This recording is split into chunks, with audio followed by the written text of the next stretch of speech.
आइए जानते हैं कि ये गेट बाइबल के अनुसार इतना महत्वपूर्ण क्यों है। यजेकेल की पुस्तक उसका 40वें अध्याय में लिखा है, यजेकेल का यरूशलेम में पहुंचाया जाना, भावी मंदिर का दर्शन। और परमेश्वर यहोवा की शक्ति यजेकेल पर हुई और उसने यजेकेल को वहां पहुंचाया। अपने दर्शनों के परमेश्वर ने मुझे इज़राइल के देश में पहुंचाया और वहां एक बहुत ऊंचे पहाड़ पर खड़ा किया, जिस पर दक्षिण की ओर मानो किसी नगर का आकार था। और यहोवा परमेश्वर ने यजेकेल से कहा कि सब पर ध्यान दे, क्योंकि इसलिए तो यहाँ पहुँचाया गया है कि मैं तुझे ये बातें दिखाऊं, जो कुछ दिखे वह इज़राइल के घराने को बताए। यजेकेल की पुस्तक 40वां अध्याय और उसके 5वें वचन से आगे बहुत ही महत्वपूर्ण पूर्वी फाटक के विषय में बताया गया है। और ये जो आप देख रहे हैं यरूशलेम का वही पूर्वी फाटक है और ये जैतून पर्वत है। और इस जगह की एक बहुत बड़ी विशेषता है जिसे आज की वीडियो में हम देखने जा रहे हैं। प्रेज द लॉर्ड, मैं हूं वर्षा और स्वागत करती हूँ आपका अपने इस चैनल में। और ज़रूर से आप इस चैनल को सब्सक्राइब कीजिए, वीडियो को लाइक कीजिए, ताकि आप परमेश्वर की बातों की जानकारी, बाइबल की जानकारी को हिंदी में प्राप्त कर सकें। तो आइए इस वीडियो को शुरू करते हैं। यजेकेल की पुस्तक का ये 40वां अध्याय एक दर्शन के विषय में बताया गया है। और जैसे कि हम जानते हैं कि यरूशलेम में परमेश्वर का मंदिर है, तो उसी का दर्शन, क्योंकि ये एक आसमानी मंदिर है जो स्वर्ग में है और उस मंदिर का प्रतिरूप, प्रतिबिंब, हर एक प्रतिबिंब यरूशलेम में मौजूद है, जो बाइबल की बातों का प्रतिरूप है, स्वर्ग की बातों का प्रतिरूप है। बहुत से लोग विश्वास नहीं करते कि स्वर्ग है और उसमें परमेश्वर का मंदिर है, लेकिन मैं आपको बताना चाहूँगी परमेश्वर का मंदिर है और उसका प्रतिबिंब हम यरूशलेम में देखते हैं। ये जो आप आज खास वीडियो देखने जा रहे हैं, इस वीडियो में आपको इस दर्शन की जानकारी मिलेगी। यजेकेल 40 में परमेश्वर के भवन की विशेषता को बताया गया है, लेकिन आज हम इसके पूर्वी फाटक की विशेषता को देखेंगे। ये जो आप वीडियो में देख रहे हैं, ये वो स्थान है जहाँ से यीशु मसीह जैतून पर्वत से स्वर्ग की ओर उठा लिए गए और ये वो पूर्वी फाटक है जिसके विषय में आज हम जानकारी प्राप्त करेंगे। यजेकेल 43वां अध्याय और उसके पहले वचन से लेके इसके पूर्वी फाटक के विषय में और परमेश्वर के भवन के तेज के विषय में लिखा है। फिर वह मुझको उस फाटक के पास ले गया जो पूर्व में ही था। तब इज़राइल के परमेश्वर का तेज पूर्व दिशा से आया और उसकी वाणी बहुत से जल की सी घड़घड़ाहट सी हुई और उसके तेज से पृथ्वी प्रकाशित हुई। यह दर्शन उस दर्शन के तुल्य था जो मैंने नगर का नाश करने को आते समय देखा था, और उस दर्शन के समान जो मैंने कबार नदी के तट पर देखा था। और मैं मुँह के बल गिर पड़ा। तब यहोवा का तेज उस फाटक से होकर जो पूर्वमुखी था भवन में आया। तब आत्मा ने मुझे उठाकर भीतरी आंगन में पहुंचाया और यहोवा का तेज भवन में भर गया। तब मैंने एक जन का शब्द सुना जो भवन में से मुझसे बोल रहा था, और वह पुरुष मेरे पास खड़ा था। उसने मुझसे कहा, हे मनुष्य की संतान, यहोवा की ये वाणी है, यह तो मेरे सिंहासन का स्थान और मेरे पाँव रखने की जगह है, जहाँ मैं इज़राइल के बीच सदा वास किए रहूँगा। 12वें पद में लिखा है, भवन का नियम यह है कि पहाड़ की चोटी के चारों ओर का संपूर्ण भाग परम पवित्र है। देख, भवन का नियम यही है। यजेकेल 44 उसके पहले पद से आगे लिखा है, फिर वह मुझे पवित्र स्थान के उस बाहरी फाटक के पास लौटा ले गया जो पूर्वमुखी है, और वह बंद था। तब यहोवा ने मुझसे कहा, यह फाटक बंद रहे और खोला ना जाए, कोई इससे होकर भीतर जाने ना पाए, क्योंकि इज़राइल का परमेश्वर यहोवा इससे होकर भीतर आया है। इस कारण ये बंद रहे। केवल प्रधान ही प्रधान होने के कारण मेरे सामने भोजन करने को वहाँ बैठेगा, और वह फाटक को सारे से होकर भीतर जाए और इसी से होकर निकले। यजेकेल की पुस्तक उसका 46 अध्याय और उसके पहले पद से आगे यूँ लिखा है, परमेश्वर यहोवा यूँ कहता है, भीतरी आंगन का पूर्वमुखी फाटक कामकाज के 6 दिनों बंद रहे, परंतु विश्राम दिन को खुला रहे, नए चांद के दिन भी खुला रहे। प्रधान बाहर से फाटक के उसारे के मार्ग से आकर फाटक के एक खंभे के पास खड़ा हो जाए, और याजक उसका होम बलि और मेल बलि तैयार करे, और वह फाटक की डेवड़ी पर दंडवत करे। तब वे बाहर जाए और फाटक सांझ से पहले बंद न किया जाए। ये जो आप जगह देख रहे हैं और जो इस पहाड़ को आप देख रहे हैं, ये जैतून पर्वत है। और जैतून पर्वत की परमेश्वर के अंत के दिनों से बड़ी महत्वपूर्ण विशेषता है, जिसे आज की इस वीडियो में हम देख रहे हैं। और सबसे महत्वपूर्ण वचन जो कि यजेकेल की पुस्तक उसका 47 अध्याय और उसके पहले पद से लेके आगे कुछ यूँ बताता है। फिर वह मुझे भवन के द्वार पर लौटा ले गया और भवन की डेवढ़ी के नीचे से एक सोता निकलकर पूर्व की ओर बह रहा था। भवन का द्वार तो पूर्वमुखी था और सोता भवन की दाहिनी ओर वेदी की दक्षिणी ओर से निकलता था। तब वह मुझे उस उत्तर के फाटक की ओर से होकर बाहर ले गया और बाहर घुमाकर बाहरी अर्थात पूर्वमुखी फाटक के पास पहुंचा दिया और दक्षिणी ओर से जल पसीज कर बह रहा था। तब वह पुरुष हाथ में मापने की डोरी लिए हुए पूर्व की ओर निकला। तब उसने भवन से लेकर 1000 हाथ तक उस सोते को मापा और मुझे जल में से चलाया और जल टखनों तक था।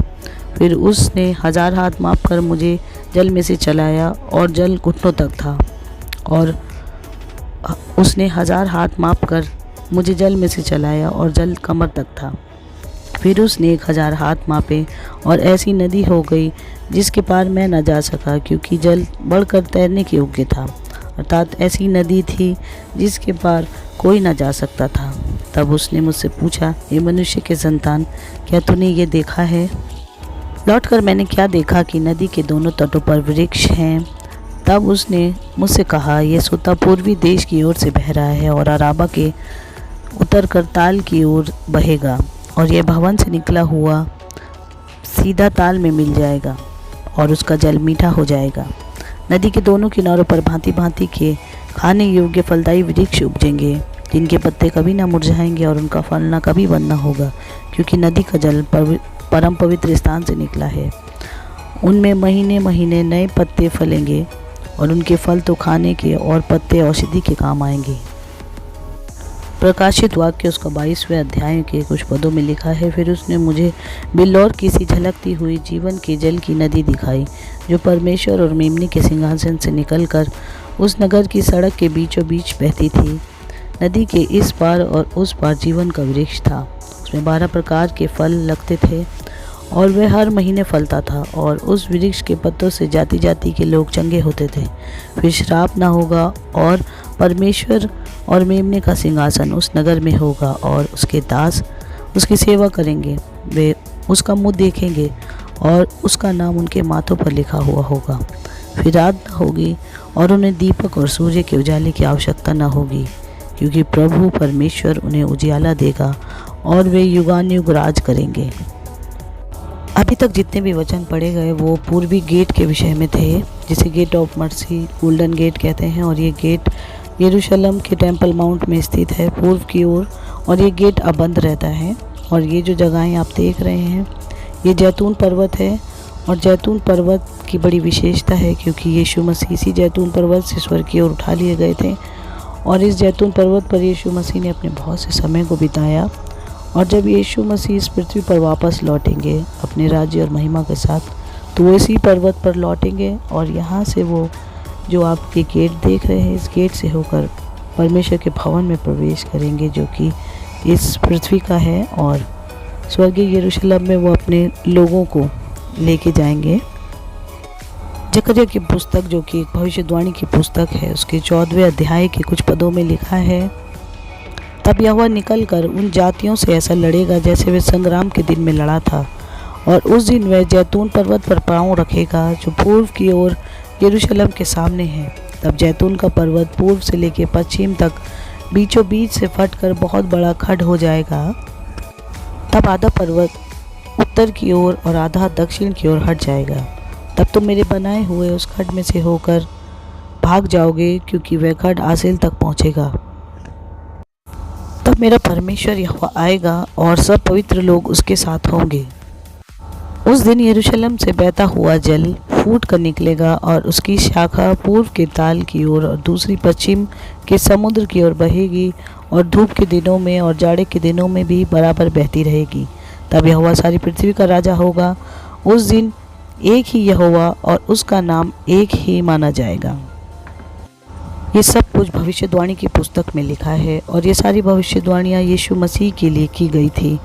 और यीशु मसीह परमेश्वर के पुत्र के स्वरूप में होकर पिता के देव के रूप में इस पृथ्वी पर आया, और उसने पृथ्वी पर सारे कामों को जैसे उसके पिता की इच्छा थी उसने पूरा किया, और वो अपने पिता के बराबर का हक उसे मिला।